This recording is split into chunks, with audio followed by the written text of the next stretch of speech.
everyone. මං අද ඔයගොල්ලන්ට හොඳ වැඩක් මේ කියන්න හදන්නේ. ඒ හොඳ වැඩේ මං ඔයාට කියන්න හදන්නේ ඒකට මේ බොරු කියන්න එපා. එතකොට එක දවසක් ගර්ල් කෙනෙක් ප්ලේට් එක වැටුවා. එයා බෝලයක් ප්ලේ කරනවා කියලා කියමුකෝ. එතකොට එයා බෝලෙත් එක්ක ප්ලේ කරන ගමන් බෝලේ ඈතට ගිහිල්ලා එයා දුවගෙන යනකොට එයාගේ අත වැදුනා. ඊට පස්සේ එයා ඒ අම්මා ඇහුණා ඒ සද්දේ. ඊට පස්සේ අම්මා ආවා ඒක බලන්න. ඒක බලන්න යනකොට එයා කිව්වා එයා නෙමෙයි ඒක වැට්ටුවේ.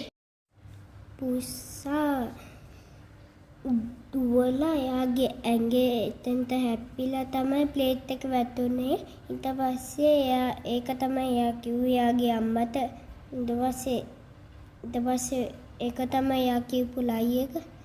ඇත්තටම මොකද්ද එයා කළේ? එයා ලයි එකක් කියලා එයා බොරු තමයි ඒ කිව්වේ. ඊට පස්සේ ඒව කරන්න එපා.